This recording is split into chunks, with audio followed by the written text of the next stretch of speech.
कि मोदी जी के इस भाषण में जरा आप याद कर लीजिए, सुन लो भाई गोबरो, उसके सदस्य करप्ट हैं, उसके नेता करप्ट हैं, उन नेताओं का ताल्लुक आतंकवादियों के साथ है। उनका मतलब है कि भारतीय जनता पार्टी के साथ नंगे पूरे निर्वस्त्र होकर मालिश करवा रहा था। सुबेरे खाए ना चाय नाश्ता में गोबर खाए ना, नाश्ते में खा के तो आए ही होंगे।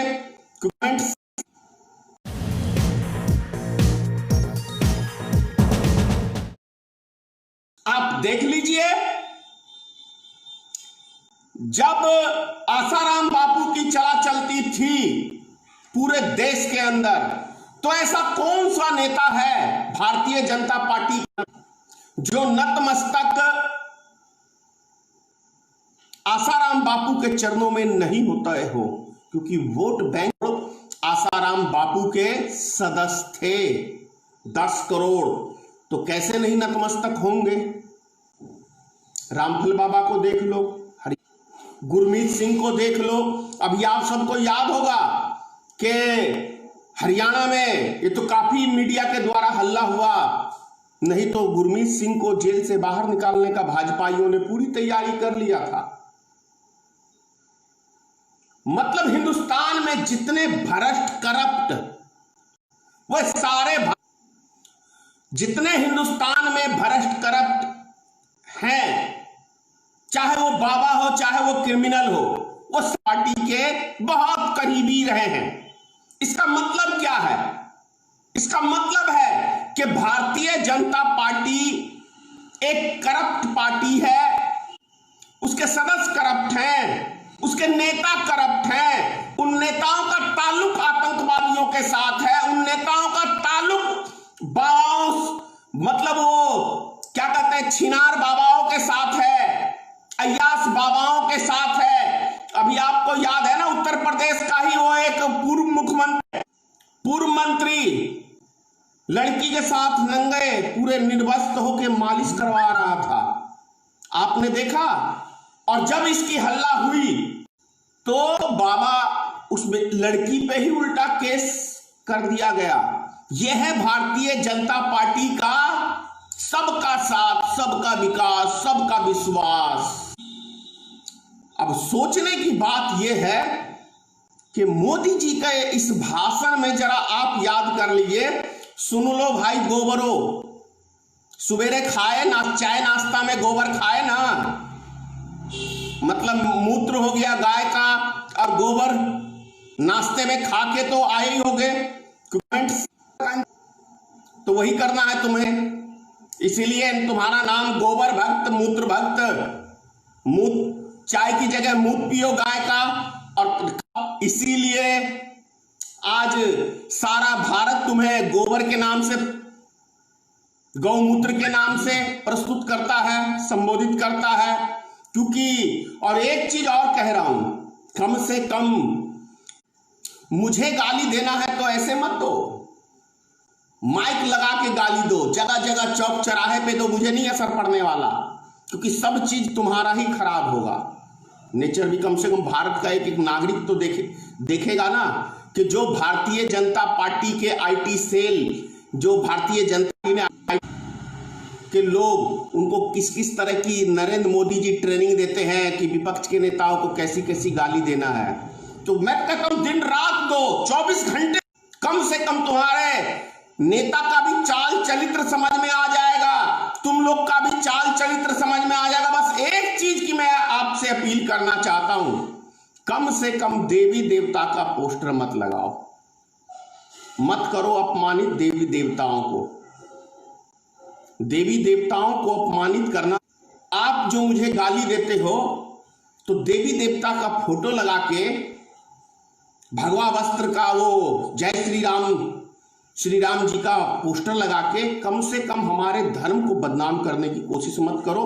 इससे यह पता चलता है कि सनातनी धर्म के लोग अभी जो हैं, अभी कितने खत्म विचार के हैं।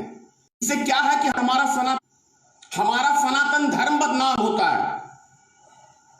तो इसलिए मैं आपसे अपील कर रहा हूं, मुझे आप जितनी मर्जी गाली दो,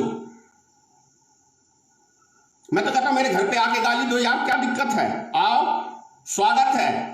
अगर तुम्हारा खाने में नाश्ता पानी, हाँ मैं गोबर उबर का इंतजाम आपके लिए भरपूर करके रखूंगा।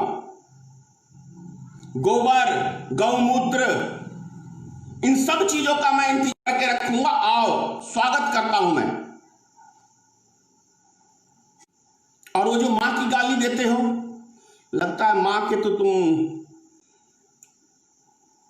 क्या मैं बोलूं, दुनिया देखती है। आमने सामने होते तो मैं सब चीज बताता। कुछ सीख लो, कुछ संस्कार सीख लो। जैसा नरेंद्र मोदी जाहिल प्रधानमंत्री है, वैसे जाहिल मत बनो।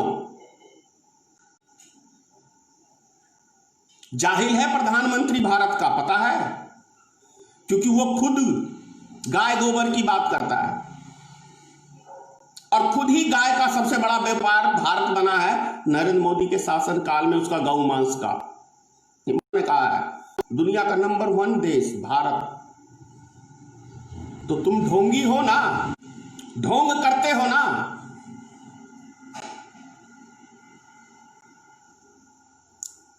समाज को बांट दिया, पूरे देश को बांट दिया।